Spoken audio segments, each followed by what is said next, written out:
tomorrow, I'm going to send to Congress an urgent budget request to fund America's national security needs, to support our critical partners, including Israel and Ukraine, is a smart investment that's going to pay dividends for American security for generations. Help us keep American troops out of harm's way. The security package I'm sending to Congress and asking Congress to do is an unprecedented commitment to Israel's security that will sharpen Israel's qualitative military edge, which we've committed to. We're going to make sure other hostile actors in the region know that Israel is stronger than ever and prevent this conflict from spreading. In discussions with the leaders of Israel and Egypt, I secured an agreement for the first shipment of humanitarian assistance from the United Nations to Palestinian civilians in Gaza. On Ukraine, I'm asking Congress to make sure we can continue to send Ukraine the weapons they need to defend themselves and their country without interruption, so Ukraine can stop Putin's brutality in Ukraine. We cannot and will not let terrorists like Hamas and tyrants like Putin win. I refuse to let that happen. In moments like these, we have to remember who we are. We are the United States of America. As all of you know, last night, Joe Biden addressed the nation about the current situation in Israel, but somehow, some way, the speech, the address became all about Ukraine.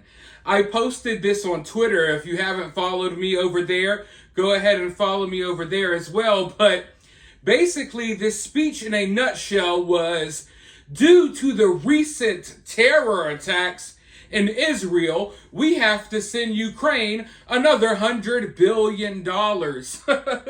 Honestly, I found this so disrespectful, in my opinion. Because for over a year, we've seen multiple addresses, multiple speeches about what's going on in Ukraine. We've had the war in Ukraine and, all of this nonsense crammed down our throat for over an entire year, constantly talking about how Ukraine needs more money. We got to send Ukraine more money. More money for Ukraine right now, right? And then we have this devastating situation that's going on over in Israel and Gaza. And we couldn't dedicate an entire address. We couldn't dedicate a 15-minute speech to what's going on in Israel. Somehow, we had to make it all about Ukraine as well. Like I said, I find that disrespectful. And it's obvious that they're trying to tie Ukraine into anything else, because the reality is most people don't give a shit about Ukraine or the war in Ukraine anymore. Now, I know some of you will be in my comments, well, I care about the war in Ukraine. Well, the reality is that you are in the minority, okay? They don't have the support that they need or they want for the war in Ukraine, which is why they have to tie it to other catastrophes. This happened with the wildfire down in Lahaina, down in Maui, Hawaii. They couldn't announce a package, a relief package that would just send the people of Maui money. They couldn't put together a package to help the people of Maui without at the same time including Ukraine in the package. So whenever we're sending out disaster relief for any disaster that happens in our country, our politicians are tying Ukraine into those packages. So you see some of these politicians, they don't want to vote for certain bills. They don't want to vote for certain things. That's because Ukraine is being tied into all of this mess. And they're trying to basically use your emotions against you. Because let's be real, this situation in Israel has caused a very emotional response. You did not see this response to the war in Ukraine. People are out here rioting, protesting, crying in the streets, pretending that they care, acting like they know what's going on over there, when most of them don't? The emotions simply weren't there for the war in Ukraine. So because they know everyone is emotional right now on both sides, either you're emotional because of the attack that happened on Israel, or you're emotional about the response to the attack that happened on Israel and how these innocent people are dying in Gaza. They're using those emotions against you so they can fund the war in Ukraine. So this whole entire speech that should have been about Israel, that should have been about this world life-changing event that is happening over there, somehow became a speech about Ukraine. And if last night's speech is any indicator of what's to come, I can tell you right now, they're not going to tell us the truth about what's happening over there. Instead of talking about Ukraine for 10 minutes during a 15-minute speech, they could have mentioned that our warships are already shooting down missiles over there near Israel. Our warships have already come under attack. They could have mentioned that soldiers were attacked multiple times in Iraq. They could have mentioned that our soldiers and bases in Syria are under attack. They did not mention any of this. But the speech ended with "God bless our troops," basically insinuating that our troops are going to get involved in Israel, which we already know that to be the case. But long story short, this was a perfect opportunity to let the world and let the nation know what's to come. This was a perfect opportunity to focus on one problem. The reason why everyone tuned into this speech was to hear about Israel, and instead we had to hear a bunch of mumbo jumbo about Ukraine and why we need to send Ukraine money.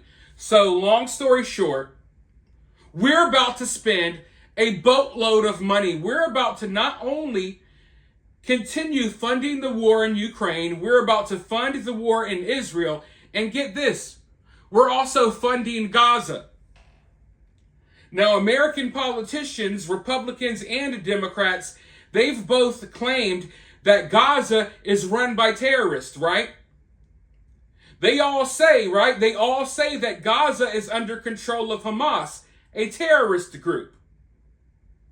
Yet, as our president was announcing that we're going to send money to Ukraine and Israel, and all of the money that we're sending to Israel, we have to have stipulations to where we got to send some money to Ukraine too. But guess what? We're now sending money to Gaza as well. So not only are we funding Israel, we're funding their enemies. And don't sit here and say, oh, well, the money we're sending to Gaza is for the people. It's for humanitarian aid. How? I thought Hamas was running Gaza. If you take these politicians at their word and then you watch their actions, that's when you see how hypocritical and how nonsensical all this stuff is. In one breath, these politicians will tell you that terrorists are running Gaza, and in the next breath, they'll tell you why we need to send hundreds of millions of dollars to Gaza. Do you think that money is going to fall in the hands of the little kids that are getting blown up? Do you think that money's going to fall in the hands of the women who are being oppressed and kidnapped? No, it's going straight to the terrorists. It's going straight to Hamas. So if we were to believe that Hamas really does run Gaza and Hamas is a terrorist group, then why would we send these people hundreds of millions of dollars? Yet that is what was announced last night. So now, not only are we funding the war in Ukraine, we're about to fund the war on both sides. Hey, Israel, you need some money? You need some military equipment? Here. Hey, Hamas. Yeah. This is for humanitarian purposes. Make sure little Shelly and little Benjamin get their SpaghettiOs. Here's $500 billion. Don't use it on missiles to fire in Israel. Please, whatever you do, don't use this to fund your war against Israel. And that's how it happens, folks. That's how it happens. Literally, on the world stage, in front of the entire world, they announced that we are funding both sides of the war, and everyone's going to pretend like it's not happening. So just know that once we send these soldiers over there, and they're already en route, when they start dying, just know that a lot of them are dying because of the money that we also sent to Hamas. When we send soldiers over there to fight Hamas, understand that we're the ones that funded them. And it was put on the world stage last night for everyone to see. And even though everyone saw it and everyone heard it, people are going to deny it today. And some people will be angry about me simply giving a recap to what other people chose to do. This is not my decision. This has nothing to do with me. I'm just telling you all what happened.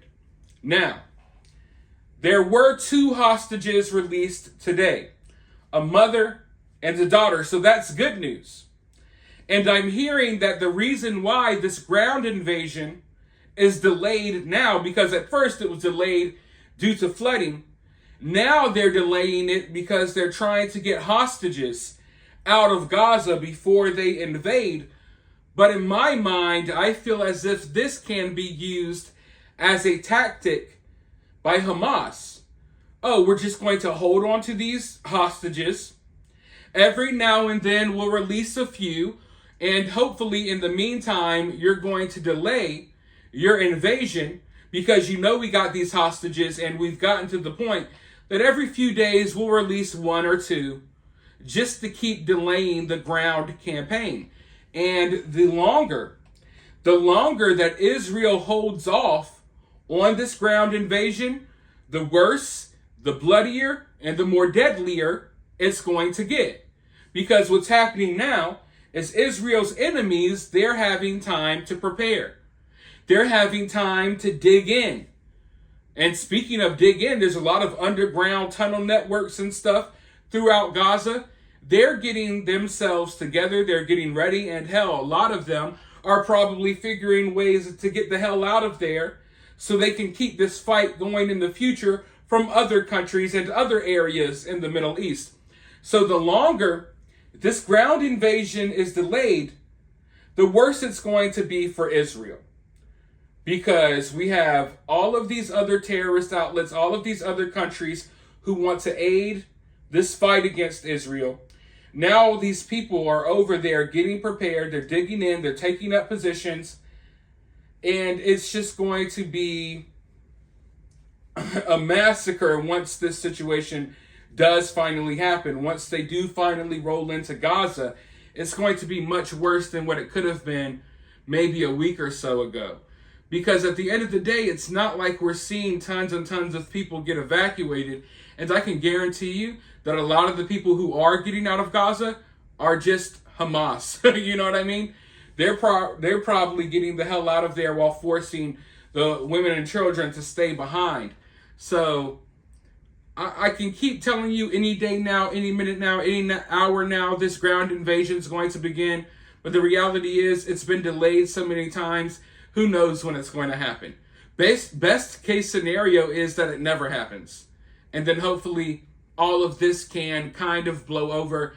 But it feels like we've missed that opportunity now that we have, U.S. soldiers heading over there, U.S. warships shooting down missiles and drones and things of that nature. So even when you have hope that this can kind of all go away, there's so many other factors at play that show you that this isn't going to end anytime soon. But apparently we aren't the only ones frustrated with how this story and how this war is being covered. This is what happened to CNN earlier today. Let's take a look.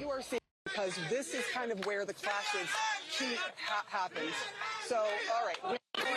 You are genocide supporters. Okay, you are not welcome here.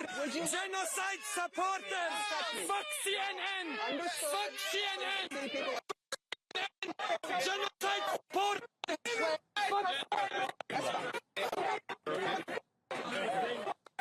All right, you see that people are very angry. They do not like the way in which that CNN has been reporting the story. You hear that. But we're fine. You know, maybe these people and us, maybe we have more in common than what we think. Neither one of us like the mainstream media. We both know, over here in America and the Palestinians over there, we both know that CNN is fake news. So maybe I have to rethink this, because it looks like we're on the same page when it comes to some things, right? I mean, it really does. And you know what? I'll give it to them. At least they're willing to stand up for what they believe in. At least they're willing to confront the mainstream media's lies. I wish I could say the same for Americans. Most Americans have turned into giant pussies that will not say anything about how our mainstream media outlets constantly lie, because most Americans are scared of a few mean words. Americans are scared of people saying mean things to them online. So they sit back quietly and they watch as the mainstream media lies and manipulates literally every single news story.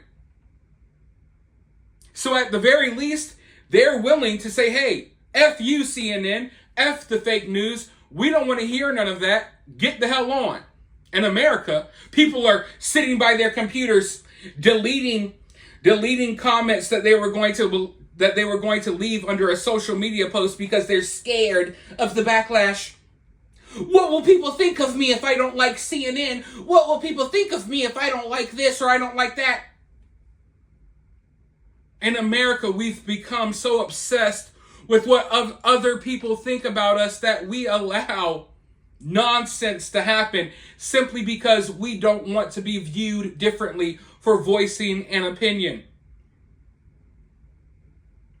But as I was saying earlier, this ground invasion, it could happen any day now, it could happen any moment, but as of right now, it looks like it's delayed again. But one thing that I have heard over the past couple of days that I do find concerning is that the rhetoric, the talk about this invasion has totally changed. Over the first couple of days, they were talking about this invasion and they were saying, oh, this invasion would last 2 or 3 weeks. This military operation into Gaza would last about 3 weeks, maybe a month, right? And now they're saying, oh, this ground invasion, this operation could last for years. So in the initial days after all of this started, the ground invasion was supposedly only going to last for 3 weeks. They were going to go in, handle their mission, and get out. And now, a week later, it's, oh, this operation into Gaza may last for years on end.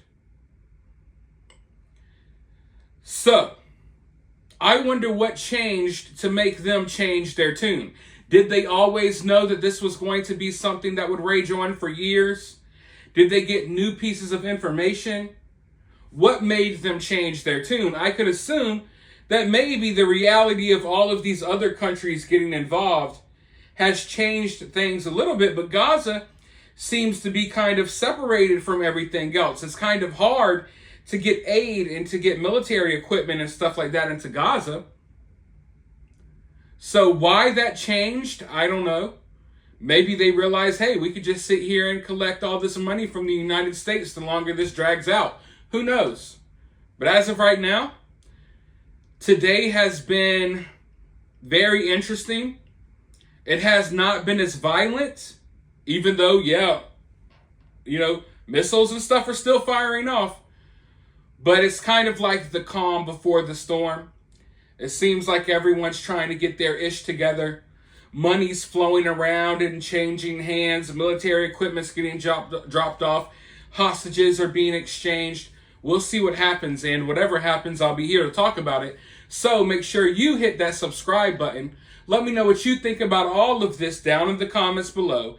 If you're feeling generous, drop a super thanks, but you can support my channel for totally free by liking this video, sharing this video with your friends, and hitting that notification bell so you can be notified of my next upload. And speaking of next upload, I'll be talking to you all soon in the next video.